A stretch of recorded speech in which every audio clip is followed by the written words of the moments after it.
একটা ওমরের দরকার, আমাদের বেশি চাই না। জোরে বলেন ঠিক কিনা? দাও খোদা দাও আমায় আবার ওমর দারাজ দিল, দাও খোদা দাও আমায় আবার ওমর দারাজ দিল, দাও আলীর মতো বীর সেনানী, আলীর মতো বীর সেনানী জাগাতে নিখিল, দাও খোদা দাও আমায় আবার ওমর দারাজ দিল। সুবহানাল্লাহ পড়েন। একটা ওমর লাগবে, চিল্লায় বলেন কয়টা? ওই ওমরের অপেক্ষায় বাংলাদেশ সহ গোটা মুসলিম উম্মাহ, ঠিক কি না? একটা ওমরই যথেষ্ট। আমাদের সেন্ট্রাল লিডারশিপ নাই তো, আমাদেরকে এদিকে লাথি মারলে আমরা ওইদিকে যাই, ওদিক থেকে গুতা মারলে আমরা এদিকে যাই। আমাদের রিপ্রেজেন্টেটিভ, আমাদের প্রতিনিধিত্ব করার মতো কোনো কেন্দ্রীয় লিডারশিপ নেতৃবৃন্দ গোটা বিশ্বে নাই, ঠিক কি না? আমরা সেই ওমরে ফারুকের অপেক্ষায়, আমরা সেই ইমাম আল মাহদির অপেক্ষায়। এই ওমরে ফারুক আমাদের মডেল, ঠিক কি না?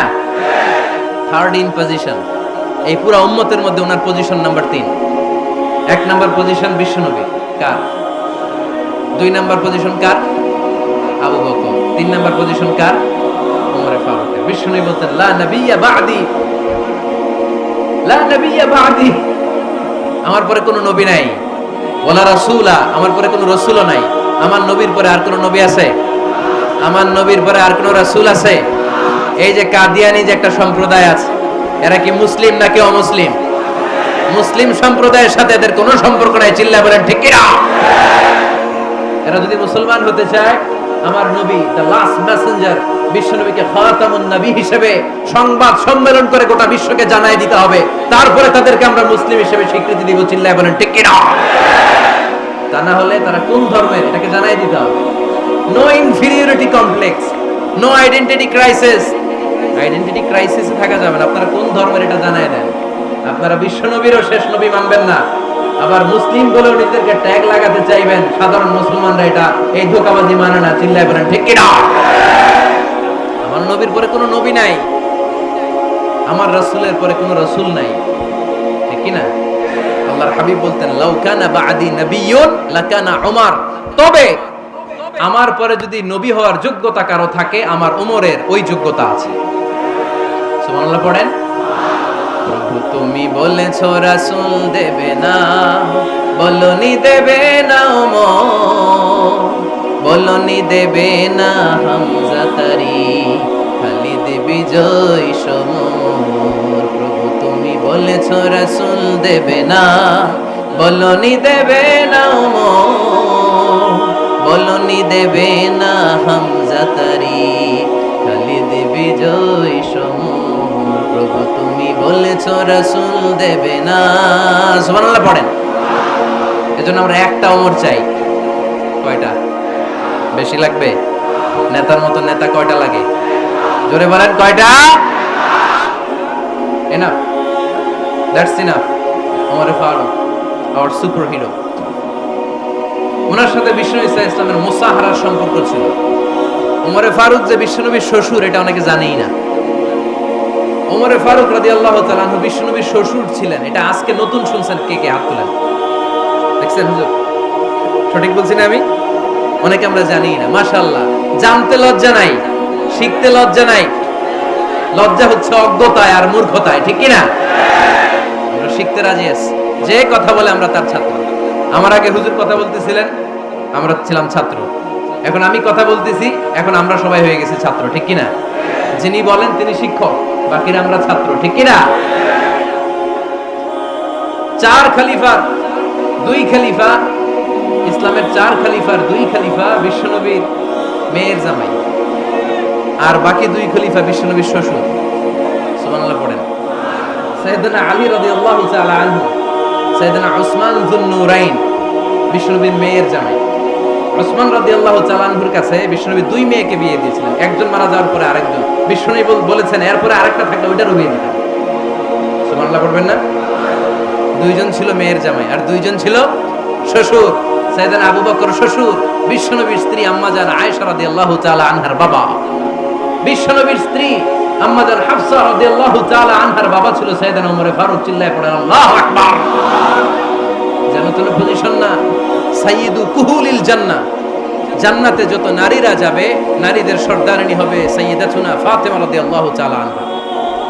এই ফরিদপুরের যত ইয়াং স্টারেরা তোমরা যারা জান্নাতে যাবে তোমাদের লিডার হবে সাইয়েদনা হাসান আর হুসাইন রাদিয়াল্লাহু তাআলা আনহুমা। আর বয়স্ক মুরব্বীরা যারা জান্নাতে ঢুকবেন আপনাদের লিডার হবে সাইয়েদনা আবু বকর আর সাইয়েদনা ওমর ফারুক রাদিয়াল্লাহু তাআলা আনহু। সুবহানাল্লাহ পড়তে পারলেন না? ওমর ফারুক এটা সাধারণ কোনো ক্যারেক্টারিস্টিক্স নয়, ওনাকে আল্লাহ তাআলা নলেজও দিয়েছেন আবার দিনদারিও দিয়েছেন। আমার দিনী ভাইয়েরা খেয়াল রাখবেন, কোন আলেমের মধ্যে বা কোন নেতার মধ্যে যদি এই দুইটার সমন্বয় আপনি পান, যে তার জ্ঞানও আছে আবার দিনদারিও আছে, he belongs the knowledge and he belongs the taqwa, সে গোটা বিশ্বকে জয় করে ফেলবে। ঠিক কি না? যার মধ্যে জ্ঞান আছে, যার মধ্যে তাকওয়া আছে, তারে কেউ থামায় রাখতে পারে? ওমর ফারুককে এই দুই নিয়ামত দিয়ে ধন্য করেছে কে? সহিহ বুখারীর বর্ণনা, বিশ্বনবী সাহাবীদের সামনে একটা স্বপ্নের কথা বলছেন। বিশ্বনবী বললেন, আমি স্বপ্নে দেখলাম আমার আঙ্গুলের ফাঁকা থেকে দুধ বের হচ্ছে, আমি তৃপ্তি সহকারে দুধ খেলাম। খাওয়ার পরে দেখলাম আঙ্গুলের মধ্যে একটু দুধ লেগে আছে। আমার আঙ্গুলে অতিরিক্ত লেগে থাকা দুধটা আমি ওমর ফারুকের মুখের মধ্যে লাগিয়ে দিলাম। সাহাবারা বললেন, ইয়া রাসূলুল্লাহ, ইয়া হাবিবাল্লাহ, মাযা আওয়ালতা বিহি, এই স্বপ্নের আপনি কি ব্যাখ্যা করলেন, আমরা তো বুঝলাম না। বিশ্বনবী বললেন, আওয়ালতু বিহি আল ইলম, আমি এই দুধ দিয়ে জ্ঞানের ব্যাখ্যা করেছি, কারণ ওমরকে আল্লাহ যেই জ্ঞান দিয়েছে গোটা বিশ্বের কাউকে এত জ্ঞান দেয় না।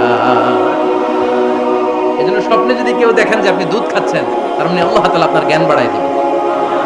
ওমর ফারুককে দুধ খেয়ে অতিরিক্ত দুধের অংশটা বিশ্বনবী আবু বকর রাদিয়াল্লাহু তাআলা আনহুর মুখে দেন নাই, সাইয়েদনা উসমানের মুখে দেন নাই, আলী রাদিয়াল্লাহু তাআলা আনহুর মুখে দেন নাই। স্বপ্নে ওই অতিরিক্ত লেগে থাকা দুধটা বিশ্বনবী ওমর ফারুকের ঠোঁটের মধ্যে লাগিয়ে দিয়েছে। এই হাদিস থেকে প্রমাণ হয় আল্লাহ তাআলা জ্ঞানের নিয়ামতে সাইয়েদনা ওমর ফারুককে ধন্য করেছেন। আবার বুখারীর বর্ণনা, বিশ্বনবী সাল্লাল্লাহু আলাইহি ওয়াসাল্লাম আরেকটা স্বপ্নের বর্ণনা দিচ্ছেন। তিনি বললেন, তোমাদের সবাইকে স্বপ্নে আমার সামনে দাঁড় করানো হলো। আমি দেখলাম তোমাদের কারো জুব্বা নাভি পর্যন্ত, কারো জুব্বা হাঁটু পর্যন্ত, কারো জুব্বা টাকনু পর্যন্ত।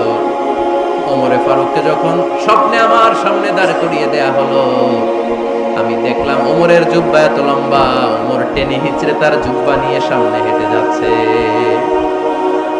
সাহাবারা বললেন, ফামাযা আওয়ালতা বিহি ইয়া রাসূলুল্লাহ, ও আল্লাহর রাসূল, এই স্বপ্ন দিয়ে আপনি কি বোঝাতে চাইলেন, আমরা কিছু বুঝলাম না। বিশ্বনবী বললেন, আউয়ালতু বিহি আদ-দীন, আমি হাদিসের দ্বারা দ্বীনের ব্যাখ্যা করলাম, যার জামা যত লম্বা তার দ্বীনদারি তত বেশি। সুবহানাল্লাহ, আসতে পড়েন।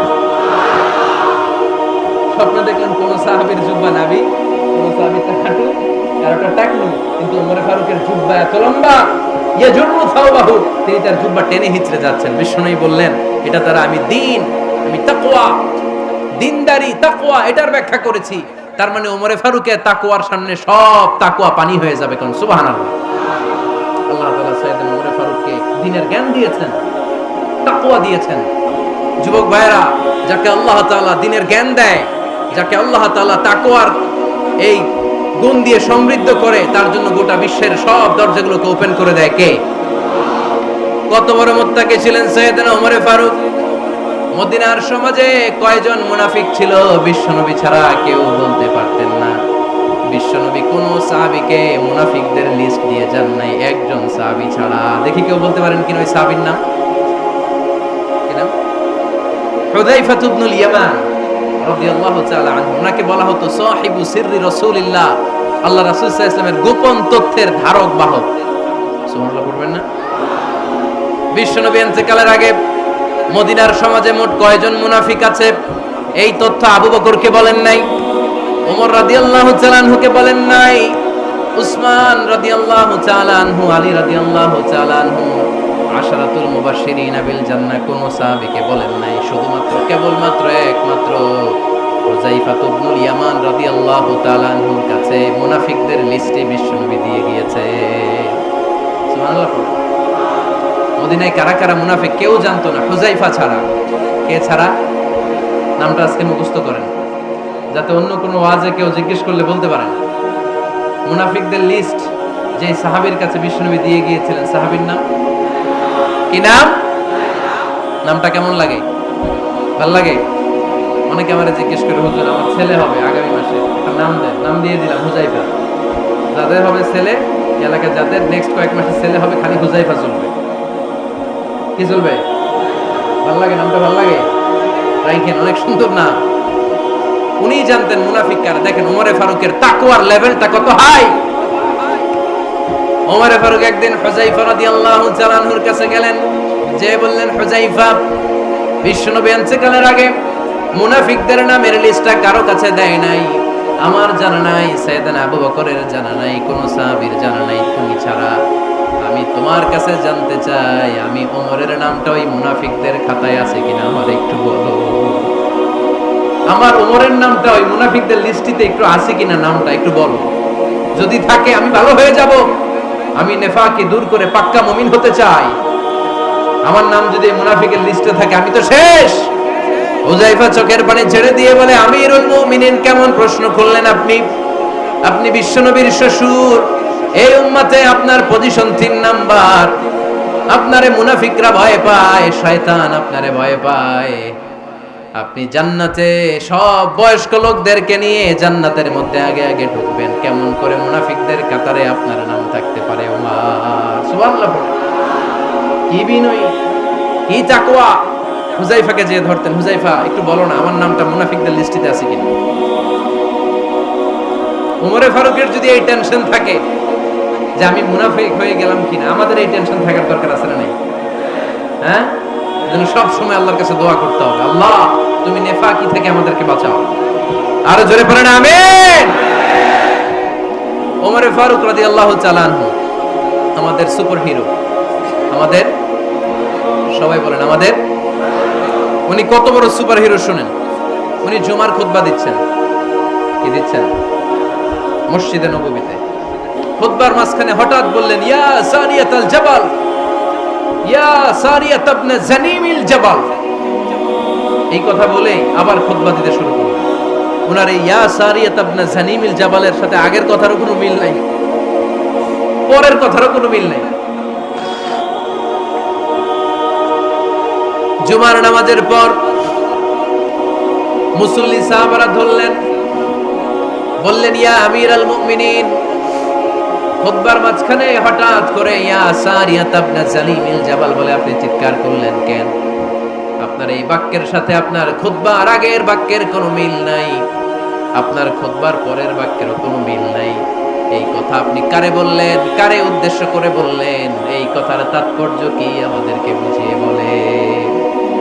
ওমরে ফারুক বললেন, আমি যখন খুতবা দিচ্ছি আমি দেখতে পেলাম ওই যে কয়েক মাস আগে আমি আমার মুসলিম সেনাবাহিনী পারস্যে আক্রমণের জন্য পাঠিয়েছি, বর্তমান ইরান, ইরানের ওই বিশাল এলাকাতে পারস্যে আমি আমার ব্যাটালিয়ন পাঠিয়েছি।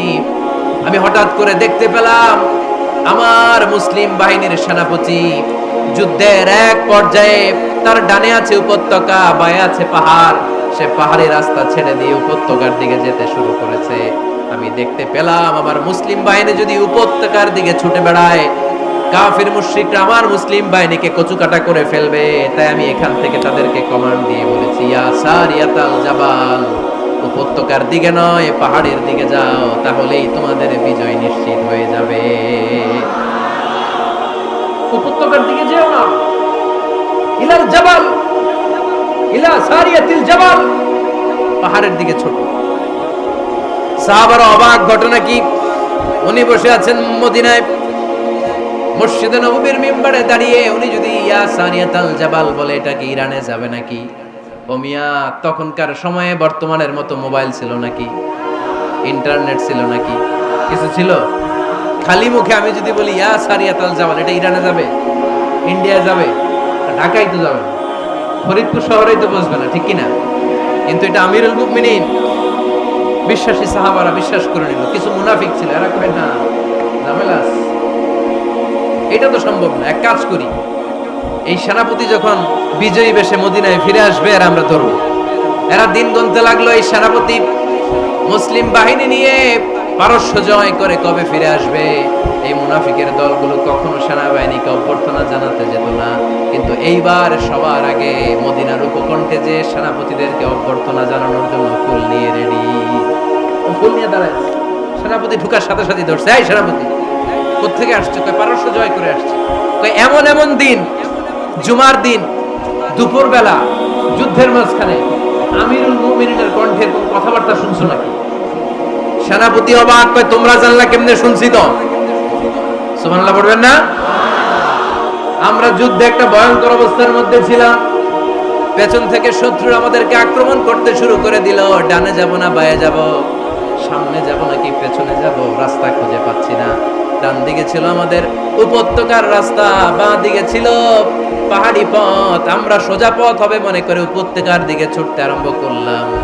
হঠাৎ করে আমিরুল মুমিনিনের কণ্ঠ বজ্র কণ্ঠে আমার কানের মধ্যে ভেসে আসলো। আমার মনে হলো আমিরুল মুমিনিন কেমন যেন আমাকে কমান্ড দিচ্ছেন আর বলছেন, ইয়া সারিয়াতাল জাবাল, ডান দিকে উপত্যকার পথে নয়, তাড়াতাড়ি পাহাড়ের দিকে সৈন্যবাহিনী নিয়ে উঠে যা। পাহাড়ের দিকে, ডানে না। This is wrong track and this is the right track. ওই দিন যদি ওমরে ফারুকের ওই গাইডলাইন, আমিরুল মুমিনিনের কমান্ড যদি আমি না শুনতাম, আজকে বিজয়ের বেশে ফিরতেও পারতাম না, আমাদের চেহারাও তোমরা দেখতে পেতে না। ওমরে ফারুকের ওই কমান্ড, ওই গাইডলাইন অদৃশ্য থেকে শোনার কারণে এই পারস্যের মধ্যে আমাদেরকে সেই যুদ্ধে বিজয় দান করেছে কে? দিস ইজ ওমরে ফারুক, দিস ইজ ওমরে ফারুক। বিশ্বনবী বলছেন, ওমর মা লাকিয়াকা শাইতানু সালিকান ফাজ্জান ইল্লা সালাকা ফাজ্জান গায়রা ফাজ্জিক। ওমর, শয়তান ইবলিস যদি তোমার কোনো রাস্তা দিয়ে হাঁটতে দেখে, শয়তান ওই রাস্তা রেখে দিয়ে অন্য রাস্তা দিয়ে হাঁটে। সুবহানাল্লাহ বাড়িতে যায় বললেন। কে বলতেছে? বিশ্বনবী। কার ব্যাপারে? ওমরে ফারুকের ব্যাপারে। শয়তান যদি দেখে যে ওমরে ফারুক এই রাস্তা দিয়ে হাঁটতেছে, শয়তান ওই রাস্তা রেখে দিয়ে অন্য রাস্তা দিয়ে হাঁটে। সুবহানাল্লাহ পড়ে। রাত্রিবেলা আমরা আমাদের বাচ্চা ছেলে মেয়েদেরকে যখন খাওয়াই, বাচ্চারা খেতে চায় না, এরকম হয় আপনাদের ফরিদপুর এলাকায়? হ্যাঁ, এই এলাকায় হয় নাকি?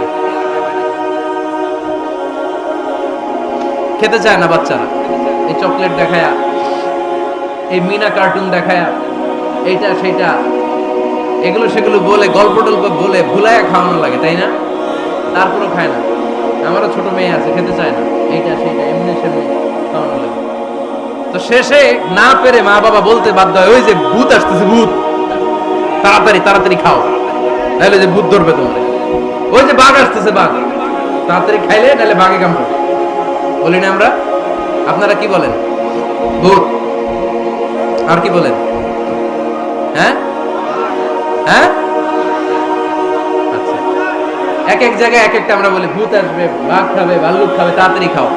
মদিনাতে যখন ওমরে ফারুক আমিরুল মুমিনিন, মদিনার মায়েরাও বাচ্চাদেরকে খাওয়াতে পারতো না, ছোট্ট মেয়েদেরকে খাওয়াতে পারতো না, খাওয়া নিয়ে যন্ত্রণা করতো। বাচ্চারা যখন মদিনায় খেতে চাইতো না রাত্রি বেলায়, মদিনার মায়েরা বলতো, তাড়াতাড়ি খাও, হা হুয়া ইয়াতি উমর, হা হুয়া ইয়াতি উমর, তাড়াতাড়ি খা, নাইলে ওই যে ওমর আসতেছে, Omar. This is our superhero সাইয়েদনা ওমর ফারুক রাদিয়াল্লাহু তাআলা। শুধু শয়তানি ভয় পেত না, মুনাফিকরাও ভয় পেত, জমের মতো ভয়। শুধু তাই না, আমাদের আম্মাজান বিষ্ণু ইসা ইসলামের স্ত্রীরাও ওমরে ফারুককে ভয় পেতেন। সুবহানাল্লাহ কইবেন না? মাঝে মাঝে বিষ্ণু ইসা ইসলামের সাথে আম্মাজান আয়েশার ঝগড়া হতো, হতো না? আপনাদের ফ্যামিলিতে ঝগড়া হয়? হয় না? হয় না? কার কার দেখি? অনেক আল্লাহর ওলি আছে তো এই জায়গায়। ঝগড়া হয় না? কি কথা কয়, ঝগড়া হয় না বলে? বিশ্বনবীর ফ্যামিলিতে ঝগড়া হয়, আপনার ফ্যামিলিতে হয় না? মিষ্টি ঝগড়া। আর ও বিয়েই করে নাই।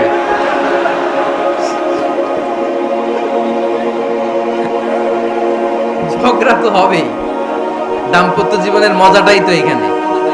কখনো ঝগড়া, কখনো আনন্দ, একটু বৃষ্টি, একটু রোদ, একটু হাসি, একটু কান্না, ভালো লাগা, ভালোবাসা শেয়ার করে নেয়া, মিলেমিশে একাকার হয়ে যাওয়া, ঠিক কিনা? আল্লাহর হাবিব সাল্লাল্লাহু আলাইহি ওয়াসাল্লামের সাথে আম্মাজান আয়েশার ঝগড়া হতো। তো একদিন ঝগড়া হয়ে দুইজন রেগে আছে, খবরদার দুইজন রেগে থাকবেন না, একজন রাগলে আরেকজন থেমে যাবে, কারণ এই ছোট্ট ঝগড়া থেকে এটা অনেক সময় বিচ্ছেদের দিকে গড়ায়। আমার প্রিয় ফরিদপুরবাসী, ভাবি রেগে গেলে আপনি রাইগেন না, ওই দিন আপনি একটু ঠান্ডা থাকেন। আবার আপনি রেগে গেলে, আমার মাইকের আওয়াজ যদি ভাবিরা শুনেন, আপনারা রেগে যায় না, একটু ঠান্ডা থাকবেন। দুইজনে রেগে গেলে তো তৃতীয় বিশ্বযুদ্ধ শুরু হবে, তাই না? একজন রেগে গেলে আরেকজন ঠান্ডা, কারণ এই সামান্য ঝগড়া থেকে ইগোর কারণে এটা বিচ্ছেদ আর ডিভোর্স পর্যন্ত গড়ায়। আর শয়তান এখানে উস্কানি দেয়, কারণ ইমানদারদের ফ্যামিলি ভাঙতে পারলে শয়তান সবচেয়ে বড় খুশি হয়, আর ইমানদারদের ফ্যামিলি টিকে থাকলে খুশি হয়ে যায় কে? আম্মা জান আয়েশা রাদিয়াল্লাহু তাআলা আনহার সাথে বিষ্ণু ইসলামের ঝগড়া হতো মাঝে মাঝে। একবার ঝগড়া হলো, বিষ্ণু ইসলামের রাগ, আম্মা জান আয়েশাও রাগ। বিষ্ণু বললেন, আয়েশা ঝগড়া করে আর কতক্ষণ থাকবো, আসো মিটমাট করি। আয়েশা রাদিয়াল্লাহু বললেন, ঠিক আছে মিটমাট করি।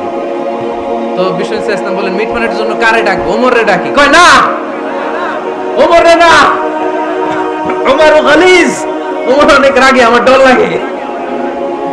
কয় তাহলে তোমার আব্বারে ডাকি। কয় ডাকে। কি খুশি! মেয়েদের মধ্যে অভ্যাসটা আছে না নাই? তাহলে তোমার আব্বারে ডাকি। ডাকেন, ডেকে নিয়ে আসা হলো। আবু বকর রাদিয়াল্লাহু তাআলা আনহু দাঁড়ালেন, আম্মা জান আয়েশা দাঁড়ালেন, বিশ্বনবীও দাঁড়ালেন। বিশ্বনবী বললেন, আয়েশা তোমার আব্বা আসছে, এবার ঘটনা খুলে বলার পালা, তুমি বলবা নাকি আমি বলবো? আম্মা জান আয়েশা বললেন, আপনি বলেন, তবে ওয়ালা তাকুল ইল্লা হাক্কান, যেটা ঘটছে ওইটাই বললেন, মিথ্যা কথা কইেন না। আবু বকর রাদিয়াল্লাহু তাআলা রেগে মেগে আগুন, কি এই কথা তুমি কেমন করে বলো? বিশ্বনবীকে মিথ্যা কথা কখনো বলবে? রেগে মেগে দিলেন মেয়ের গালে এক চড়। বানিয়ে বলতেছি না, মুসনাদ আহমদ ইবনে হাম্বলের হাদিস। বাবার হাতের থাপ্পড়কে আম্মা জান আয়েশা উল্টে বললেন। সাইয়েদনা আবু বকর রাগে গড়গড় করছেন, আবার মারার জন্য তেড়ে গেলেন। এবার বাঁচার জন্য আম্মা জান আয়েশা বিশ্বনবীর পিছনে যে আশ্রয় নিলেন, বিশ্বনবী বাঁচানোর জন্য দুই হাত মেলে দাঁড়িয়ে গেলেন। পড়েন সুবহানাল্লাহ। বিশ্বনবী যখন দুই হাত মেলে দাঁড়িয়ে গেলেন, সাইয়েদনা আবু বকর রাদিয়াল্লাহু আনহু থেমে গেলেন। সাইয়েদনা আবু বকর রাদিয়াল্লাহু তাআলা আনহু ঘর থেকে বের হয়ে বারান্দায় দাঁড়ালেন। পড়েন সুবহানাল্লাহ। এবার বিশ্বনবী আম্মা জান আয়েশার কাছে যেয়ে বলেন, ইয়া আয়েশা, কাইফা রাআইতিনি আনফাসতুকি মিনার রাজুল, দেখছো কেমনে বাঁচাইলাম? আমি না থাকলে ভর্তা বানাই ফেলতো আজকে। আমি বাঁচাইছি তোমারে, আমি, আমার লগে ঝগড়া করো তুমি। লজ্জায় পড়ে আম্মা জান আয়েশা খিলখিল করে হেসে দিলেন, বিশ্বনবীও হেসে দিলেন। দুইজনের হাসির মধুর আওয়াজ শুনে সাইয়েদনা আবু বকর বাইরে থেকে অবাক, কিরে এতক্ষণ না ঝড় তুফান, এখন দেখি হাসি। সালাম দিয়ে অনুমতি নিয়ে ভিতরে ঢুকলেন। ঢুকে দেখেন আম্মা জান আয়েশাও হাসে, বিশ্বনবীও হাসে। এই হাসি দেখে আবু বকর রাদিয়াল্লাহু আনহু হেসে দিলেন। আরশের উপর থেকে খুশি হয়ে গেলেন কে? এবার সাইয়েদনা আবু বকর রাদিয়াল্লাহু তাআলা আনহু বললেন, ইয়া রাসূলুল্লাহ, আশরিকানি ফি সিলমিকুমা কামা আশরাকতুমানি ফি হারবিকুমা। ও নবী, যুদ্ধ লাগলে, দুইজন যুদ্ধ লাগলে মীমাংসার জন্য যেমনি আমারে ডাকেন, এরকম হাসি আর আনন্দের মুহূর্তেও আমারে একটু ডাকেন। আশরিকানি ফি সিলমিকুমা কামা আশরাকতুমানি ফি হারবিকুমা। নবী, আপনাদের মধ্যে ঝগড়া লাগলে সন্ধি করার জন্য আমারে যেমনি ডাকেন, আপনাদের হাসি খুশি আনন্দ খুনসুটি এই মজাদার মুহূর্তগুলোতে আমারে বঞ্চিত রাখেন না, আমার একটু ডাকেন। সুবহানাল্লাহ পড়েন। এই মুসনাদ আহমদ ইবনে হাম্বলের হাদিস শোনার উদ্দেশ্য হচ্ছে, বিশ্বনবী প্রথমে ওমর ফারুকের নাম বলেছিলেন। সাইয়েদনা আয়েশা বলে, না আমি ডরাই। হাইবাত, দিস ইজ কল্ড হাইবাত ওমর। একবার বিশ্বনবীর সব বিবিরা ধরলেন, ও নবী আমাদেরকে এটা দেন, ওইটা দেন, ঘরে এটা নাই, ওইটা নাই, ওইটা নাই। বিশ্বনবীকে, আমার কাছে কিছু নাই, যদি এমনি আমার বউ হয়ে থাকতে চাও থাকো, তাহলে যা, তা না হলে যা লাগবে কিনে দেব, সাথে সাথে তালাকও দিয়ে দিব। কিছু দিতে পারবো না, আমার নাই তো, সামর্থ্য নাই। কিন্তু বিবিরাও ছাড়ে না, এটা দেন, ওইটা দেন। বিশ্বনবী রহমতের নবী, বিবিদেরকে বোঝাতেও পারেন না। বিবিরা আবদার করতেছে, নবী এটা লাগবে, ওইটা লাগবে। ইন দ্য মিন টাইম বিশ্বনবী একজনের সালাম শুনতে পেলেন। কে যেন দরজায় দাঁড়িয়ে বলতেছে, আসসালামু আলাইকুম। বিশ্বনবী দরজার দিকে তাকালেন, তাকিয়ে বললেন, ওয়া আলাইকুমুস সালাম। আর বুঝতে পারলেন এটা আমার ওমরের সালাম। সালাম দেওয়ার পরে বিবিদের দিকে তাকায় দেখে একজন বিবিও নাই, সব অন্দর মহলের ভিতরে দৌড়। সুবহানাল্লাহ পড়তে পারলেন না? This is hour super hero Omar. এরকম ওমর একটা লাগবে, চিল্লায় বলেন কয়টা? একটা ওমর গোটা বিশ্বকে সোজা করে দিবে। একটা ওমর সবল আর দুর্বলের সব পার্থক্য দূর করে দিবে। মাজলুমের উপর জালিমের অত্যাচারের অবসান ঘটায় দিবে, গোটা বিশ্বটাকে সাম্য, মৈত্রী, ভালোবাসার, ইনসাফ দিয়ে পরিপূর্ণ করে দিবে। সেই উমরের অপেক্ষায় আমরা। নিজের ছেলেকে 80টা বেত মেরেছেন। কয়টা? 80টা বেত মেরেছে। এই ব্যাপারে অনেকগুলো বর্ণনা পাওয়া যায়। সবচেয়ে সহিহ বর্ণনা হচ্ছে মুয়াত্তা ইমাম মালিকের বর্ণনা। ওমর ফারুক রাদিয়াল্লাহু তাআলা আনহুর ছেলে আব্দুর রহমান মারুফুন বিআবি শাহমা ছিলেন মিশরে। ওখানে নাবিজ খেয়েছিলেন।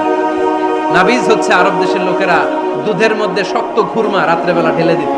ঢেলে দিলে সারা রাত ওই খুরমার রসটা দুধের সাথে মিশে দুধটা লাল হয়ে যেত। এটারে সকালবেলা খেত, খুব সুস্বাদু। এটাকে বলে নাবিজ। কিন্তু এটা রাতে ভিজাইলে সকালেই খাইতে হয়, রেখে দিলে আবার একটু সমস্যা হয়। এটা অনেকটা তারির মতো হয়ে যায়, মাতলামি চলে আসে। তো ওমরে ফারুকের ছেলে নাবিজ খেয়েছেন, মদ খাননি, নাবিজ। কিন্তু নাবিজ খাওয়াতে সাকরান চলে এসেছে। সাকরান চলে আসাতে এটা যখন প্রমাণিত হয়েছে, আমর ইবনে আস রাদিয়াল্লাহু তাআলা আনহু নাকি 80 বেত মেরেছেন মিশরে। কয় বেত? নিয়ম হচ্ছে সবার সামনে, কিন্তু সবার সামনে না মেরে একটু গোপনে মেরেছে। এই তথ্য যখন ওমরে ফারুকের কাছে এসেছে, উনি বললেন না, মারতে হবে সবার সামনে, আলাদা মারলা কেন? ও মদিনায় ফিরে আসলে আমি আবার 80টা মারব। মদিনায় ফিরে আসার পরে সাইয়েদনা ওমরে ফারুক ওই আগের 80টারে আর ধরেন নাই, নিজ হাতে আবার 80টা বেত মেরেছেন।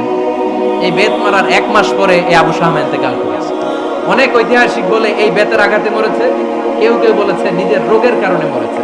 কিন্তু দিস ইজ দ্য ইনসাফ সিস্টেম অফ উমর। নিজের ছেলে বলে ছেড়ে দেয় নাই। এখন নিজের ছেলে হইলে 7 খুন মাফ, নেতার ছেলে হইলে 10 খুন মাফ, এলাকার মোড়লের ছেলে হইলে 10 খুন মাফ। নো পার্সিয়ালিটি ইন ইসলাম। ইসলামে পার্সিয়ালিটি নাই।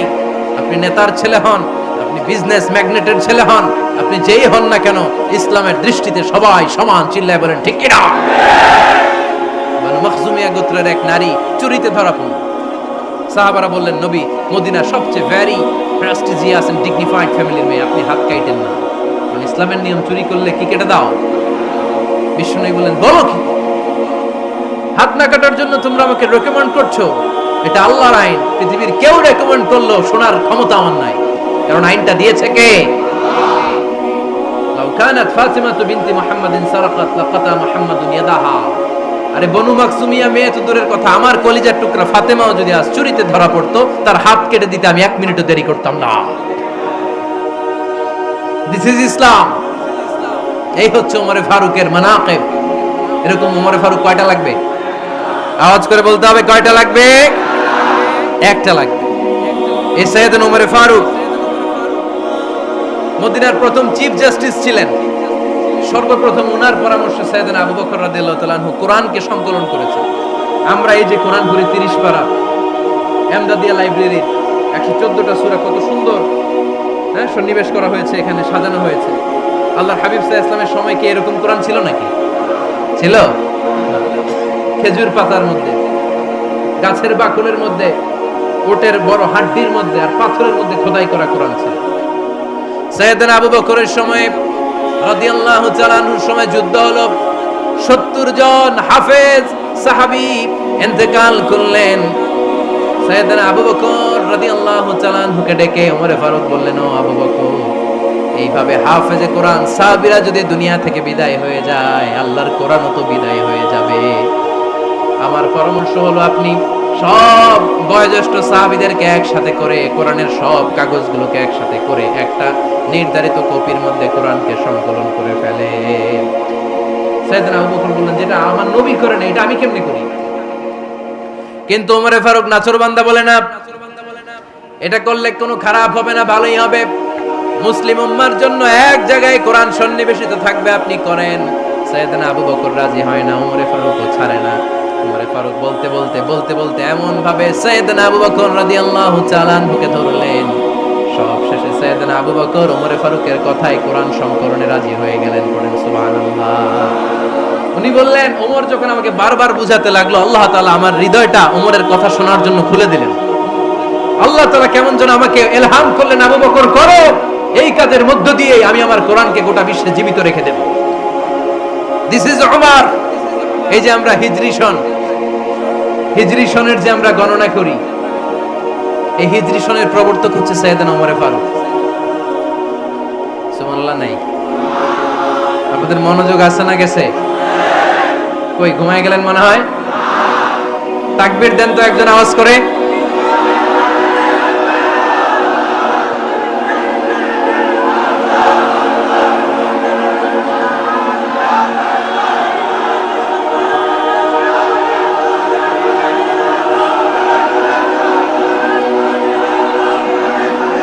মাশাআল্লাহ মাশাআল্লাহ। বসেন বসেন, এখনই শেষ করে দেব কিছু সময়ের মধ্যে। আমরা একসাথে বিদায় নেব ইনশাআল্লাহ। ওঠা বসা করবেন না, ওঠা বসা করবেন না, বসেন। সাইয়েদনা ওমর ফারুক এই হিজরি সনের গণনা শুরু করেছে। সাহাবারা বলল, আমিরুল মুমিনিন, খ্রিস্টানদের ঈসাই সন আছে, আমাদের মুসলমানদের কোনো সন নাই। আমাদের একটা সন থাকলে আমাদের জিজিয়া নিতে, আমাদের যাকাতের টাকা উত্তোলন করতে অনেক সুবিধা হবে। ওমর ফারুক বললেন, তাহলে কোন সালকে হিজরি, কোন সালকে মুসলিম সাল হিসেবে আমরা ঘোষণা দিতে পারি? একজন বলল, আমার নবী যেই সালে জন্মগ্রহণ করেছেন ওই সালে। ওমর ফারুক বললেন, না, আমার নবীর জন্ম আমাদের জন্য খুশির দিন, কিন্তু এটা আমাদের জন্য প্রেরণা নয়। প্রেরণা নবীর কাজে, ঠিক কিনা? আরো কিছু সাহাবারা বলল, তাহলে যেই সালে আমার নবী ইন্তেকাল করেছে ওইটারে প্রথম সাল ধরেন। ওমর ফারুক বললেন, না, যেদিন তিনি ইন্তেকাল করেছেন এটা আমাদের দুঃখের দিন, এটা আমাদের প্রেরণা নয়। আমাদের প্রেরণা হচ্ছে বিশ্বনবীর ত্যাগ, তিতিক্ষা আর কাজের মধ্য দিয়ে। জোরে কোন ঠিক কিনা? ওমর ফারুক বললেন, যেদিন বিশ্বনবী ইসলাম রক্ষায় নিজের মাতৃভূমি ছেড়ে মক্কা থেকে মদিনায় গিয়েছেন, ওই দিনটাকে হিজরি প্রথম দিন ধরে আমরা হিজরি সাল গণনা করে শুরু করে দেব। ওইটাই হচ্ছে হিজরি সন। সেখান থেকে হিজরি সনের প্রবর্তন করেছেন সাইয়েদনা ওমর ফারুক রাদিয়াল্লাহু তাআলা আনহু। এই যে স্টেট গভর্নমেন্ট, এই যে প্রিজন, জেলখানা, ক্যান্টনমেন্ট, সচিবালয়, গণভবন, বঙ্গভবন, মুক্তিযোদ্ধাদের ভাতা, রাষ্ট্রীয় ভাতা, এই সব নিয়মকানুন সাইয়েদনা ওমর ফারুক তার রাষ্ট্রীয় আমলে তিনি নিজে করেছেন। চিল্লায় পড়েন আল্লাহু আকবার। মুসলমানদের আলাদা কারেন্সি, নিজস্ব মুদ্রা ব্যবস্থা নিজে চালু করেছেন। সৈনিকদের মধ্যে যারা বিবাহিত, প্রতি 6 মাস অন্তর অন্তর 1 মাসের ছুটি কাটাতে তারা ফিরে আসবে, সাইয়েদনা ওমর ফারুক চালু করেছেন। চিল্লায় আওয়াজ করে পড়েন আল্লাহু আকবার। এই যে আমরা 20 রাকাত সালাতুত তারাবি পড়ি রমাদানে, করেন না আপনারা? এটা সাইয়েদনা ওমর ফারুক চালু করেছেন। সুবহানাল্লাহ পড়তে পারলেন না? কোরআনে মোট 22টা আয়াত আছে যেখানে সাহাবারা ইনডিসিশনে ভুগছিলেন। বিশ্বনবীর মত একটা, ওমর ফারুকের মত আর একটা। এই 22 জায়গায় আল্লাহ তাআলা বিশ্বনবীর মতের পক্ষে আয়াত নাজিল না করে ওমর ফারুকের মতের পক্ষে কোরআনের আয়াত নাজিল করেছেন। আওয়াজ করে পড়েন আল্লাহু আকবার। এদিকে উঠলেন কেন আপনারা? যারা উঠছেন আমার দিকে তাকান।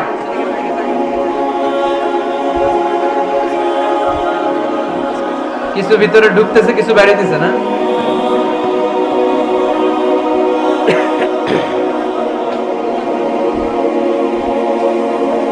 সাইয়েদনা ওমর ফারুক, আমরা সাহাবীদের জীবন চরিত পড়তে চাই না, কত যে অনুপ্রেরণামূলক দৃষ্টান্ত সাইয়েদনা ওমর ফারুক আমাদের জন্য রেখে গিয়েছেন। ওমর ফারুক যখন খলিফা, দিনের বেলায় যদি রাষ্ট্রে কোনো নিয়ম জারি করতেন, দিনের বেলায় জনগণকে কোনো বিষয়ে যদি নিষেধ করতেন, রাত্রে বেলায় খাওয়ার সময় ফ্যামিলি মেম্বারদের সবাইকে বলতেন, এই দিনের বেলা আমি জনগণকে এই কাজ করতে নিষেধ করেছি, তোমরা আমার ফ্যামিলি মেম্বার, খবরদার তোমরা এই কাজ করো না। জনগণ করলে যতটুকু শাস্তি, তোরা করলে পাবি ডবল শাস্তি। আমাদের নেতারা ওই বাড়ির বিচার করে, ওই বাড়ির মাইয়ার বিচার, ওই বাড়ির পোলার বিচার। নিজের পোলা গাঞ্জা টানে, আছে না নাই? নিজের মেয়ে অপরাধ করে, আছে না নাই? কি নেতা ছিলেন ওমর ফারুক! আগে নিজের ঘর সামলিয়েছেন, আগে নিজেকে সামলিয়েছেন, নিজের ঘর ঠিক করেছেন। বলেছেন জনগণ করলে যত ব্যাট, তোরা করলে double bat. This is call leader, ঠিক কিনা? এক বাবা এসে বললেন, ওমর ফারুক আমার ছেলে কথা শোনে না, বেয়াদব। ওমর ফারুক ছেলেরা ডাকলেন, বাবা তুমি তোমার আব্বাজানের কথা শোনো না, এটা তো কবিরা গুনাহ। ছেলে বলে, ওমর ফারুক সব দায়িত্ব আল্লাহ ছেলে মেয়েদেরকে দিয়েছে, বাবা মাকে কোনো দায়িত্ব দেয়নি। ওমর ফারুক বললেন, অবশ্যই দায়িত্ব দিয়েছে। তাহলে বলেন আমার বাবার দায়িত্ব কি? উনি বললেন, প্রাইমারিলি প্রথমত 3 দায়িত্ব। আইয়ান তাকিয়া উম্মা, পৃথিবীর প্রতিটি বাবার উচিত ছেলেদের মেয়েদের জন্য ভালো মায়ের ব্যবস্থা করা। 2 নম্বরে আইয়ুহসিনা ইসমা, সুন্দর তার একটা নাম রেখে দেয়া। 3 নাম্বার ইউআল্লিমাহুল কিতাব, তার আল্লাহর কিতাব শিক্ষা দেওয়া। এবার ছেলেকে আমার আব্বা 3টার একটাও করে নাই। এবার ওমরে ফারুক রেগে গেলেন, বাবার কাঁধে ধরলেন, বললেন তুই ছেলের জন্য বিচার নিয়ে আসলি, তোর তিনটা দায়িত্বের একটাও তুই পালন করিস নাই। ছেলে বলে আমিরুল মুমিনিন, আমার মা নর্তকী, আমার মা মাজুসি, আমার মায়ের মধ্যে কোনো আদব কাদব নাই, সুন্দরী দেখে আমার মারে বাবা বিয়ে করছে, আমার মায়ের কাছ থেকে জীবনে কিছু শিখি নাই।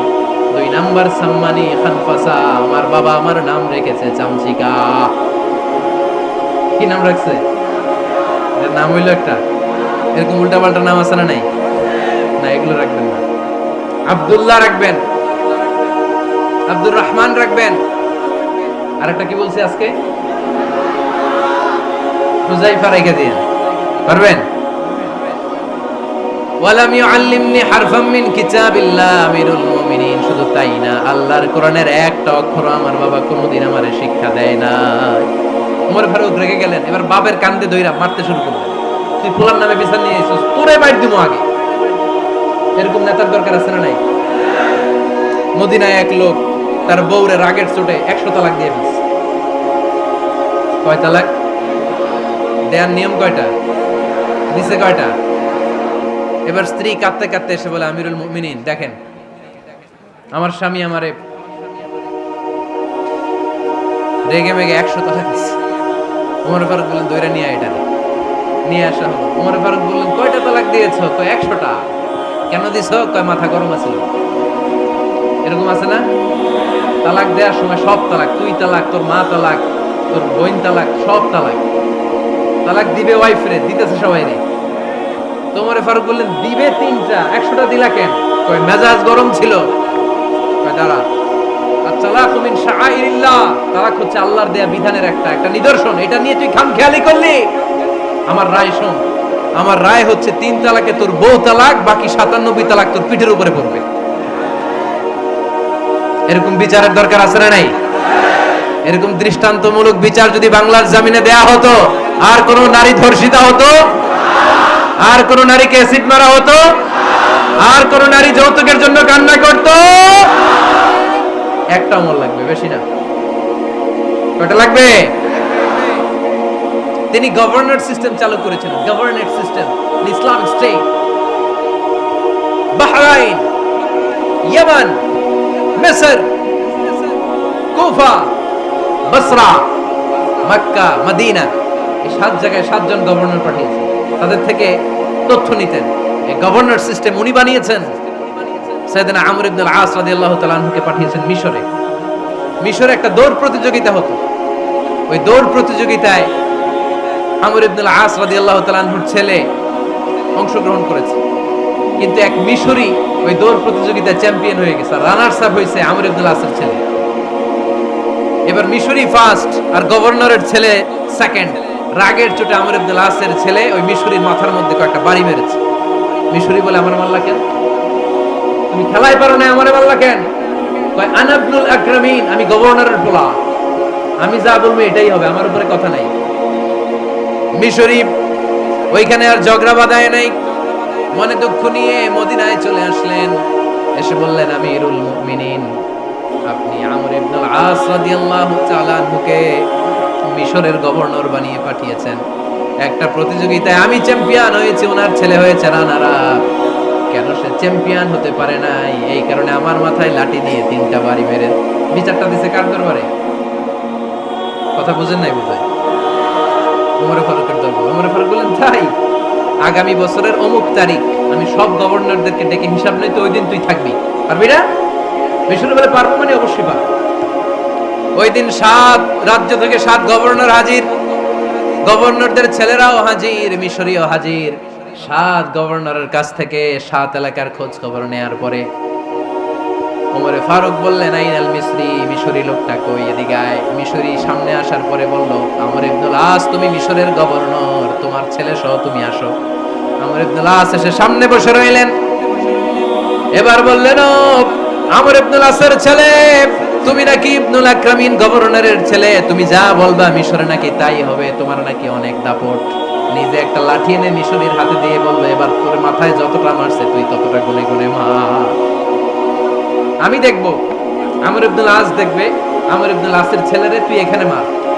সে বলতেছে থাক, আপনি বলছেন এতেই যথেষ্ট, মারা লাগবে না, আমি মাফ করে দিলাম। ওমরে ফারুক বলল, খবরদার, মার, মার ওর মাথার মধ্যে। মিশরি ওমরে ফারুকের ধমক শুনে ভয়ে ভয়ে 3টা বাড়ি মারল। এই বাড়ি মারা দেখেও ওমরে ফারুকের হৃদয় ঠান্ডা হয় নাই। লজ্জায় আমর ইবনে আস, বয়স হয়ে গিয়েছে সাহাবা, মাথা তখন টাক, মাথায় চুল নাই, লজ্জায় মাথাটা হেট হয়ে মাথাটা নিচু করে রেখেছে। এবার রাগের চোটে ওমরে ফারুক বললেন, এবার আমর ইবনে আসের টাক মাথার মধ্যে একটা মার। মা কেন ছেলেকে শিক্ষা দিতে পারে নাই? ইয়া আমর ইবনে আস, মাতা জাআলতুমুন নাস আবিদা, তোমরা কখন মিশরীদেরকে নিজেদের দাস বানায় নিলা? ওয়াকাদ ওয়ালাদাতুম উম্মুহুম আহরারা, আর ওদের মায়েরা তো ওদেরকে স্বাধীন সন্তান হিসেবে প্রসব করেছে। মানুষদের উপর ক্ষমতাগিরি করার জন্য গভর্নর পাঠাই নাই। খবরদার, জনগণ তাদেরকে দেখভাল করার জন্য তোমাদেরকে পাঠানো হয়েছে, তাদের উপর কোনো অত্যাচার করার জন্য নয়। চিল্লায় বলেন ঠিক কিনা? এরকম নেতা কয়টা লাগবে? কয়টা?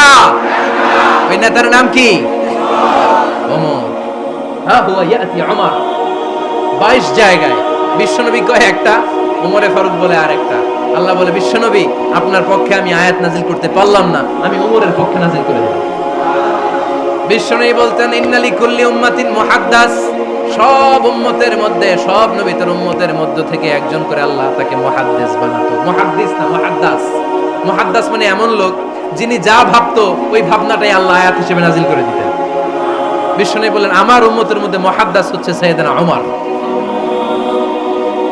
মদিনার সবচেয়ে বড় মুনাফিকের নাম আব্দুল্লাহ ইবনে উবাই ইবনে সালুল, সব মুনাফিকদের সরদার। কিন্তু এই মুনাফিকের ছেলেটা হলো পাক্কা ইমানদার। এই ছেলের নাম হলো আব্দুল্লাহ। আওয়াজ করে বলেন, ছেলের নাম কি?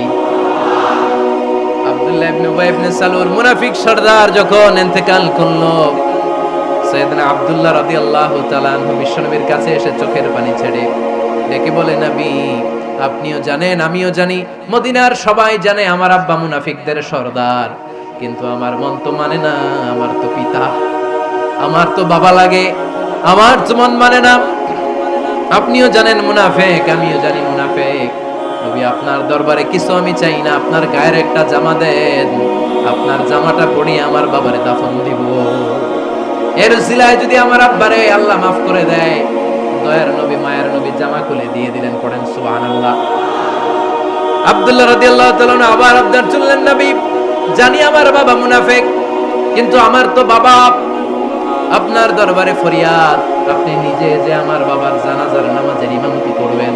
দয়ার নবী মায়ের নবী জানাজার নামাজে যেতে চাইলেন। ওমরে ফারুক বললেন, নবী না, খবরদার, আপনি উবাই ইবনে সালুলের জানাজায় যাবেন না। বিশ্বনবী জোর করে যেতে চাইলেন। সাইয়েদনা ওমরে ফারুক বিশ্বনবীর জামা পেছন থেকে টেনে ধরলেন। আল্লাহু আকবার। টেনে ধরলেন, যাবেন না আপনি। ওমর ফারুকের হাত থেকে হ্যাচকা টান মেরে জুব্বা টান দিয়ে বিশ্বনবী জানাজায় চলে গেলেন। রব্বুল আলামিন আয়াত নাজিল করলেন, ইস্তাগফির লাহুম আও লা তাস্তাগফির লাহুম ওয়া ইন তাস্তাগফির লাহুম ৭০ মাররাতান ফালাই ইয়াগফিরাল্লাহু লাহুম। নবী গো, একবার নয়, দুইবার নয়, ৭০ বারও যদি এই মুনাফিকের জন্য আপনি ক্ষমা চান, তার জন্য ক্ষমা নাই, তার জন্য আছে জাহান্নাম। ওয়ালা তাকুম, আপনি যাবেন না আলা কবরি, কখনো তাদের জানাজায় যাবেন না। এই যে একটা ভুল করে ফেলছেন, এটা এবারই শেষ, এরপরে আর যাবেন না। সাইয়েদনা ওমর ফারুকের পক্ষে আল্লাহ তাআলা কোরআনের আয়াত নাযিল করে দিলেন। চিল্লায় পড়েন আল্লাহু আকবার। এভাবে 22টা জায়গায় ওমর ফারুক যা বলেছে, এটা নিয়ে একটা আলাদা আলোচনা হইতে হবে, আলাদা একটা আলোচনা লাগবে যে 22টা আয়াতে আল্লাহ তাআলা বিশ্বনবীর পক্ষে কোরআনের আয়াত নাযিল না করে সাইয়েদনা ওমর ফারুকের পক্ষে আয়াত নাযিল করেছেন। চিল্লায় পড়েন সুবহানাল্লাহ। ওই ওমর ফারুককে আমাদের মডেল বানানোর দরকার আছে না নাই? ওই ওমর ফারুকের জীবনী আমাদের ছেলে মেয়েদেরকে পড়ানোর দরকার আছে না নাই? আমাদের ভবিষ্যৎ প্রজন্ম এগুলো জানে না। ওরা সালমান খান দেখে বড় হয়, ওরা শাহরুখ খান দেখে বড় হয়, ওরা ঋত্বিক রোশনকে দেখে বড় হয়। ওরা মনে করে যে এরাই বড় সুপার হিরো। আমাদের যে কত বড় সুপার হিরো আছে এরা জানেই না। নতুন প্রজন্মের কর্ণকোহরে সাইয়েদনা ওমর ফারুকের ইতিহাস পৌঁছে দেওয়ার দরকার আছে না নাই? ওমর ফারুকের ইন্তেকালের ঘটনাটা বলেই আমরা মুনাজাতের দিকে যাব। শুনবেন? শুনতে চান? উনি স্বপ্নে দেখলেন একটা লাল মোরগ ওনাকে 3টে ঠোকর মেরেছে। কয়টা? উনি জুমার নামাজে, জিলহজ মাসের শেষ সপ্তাহে জুমার নামাজে বললেন যে একটা লাল মোরগ 3টা ঠোকর মেরেছে।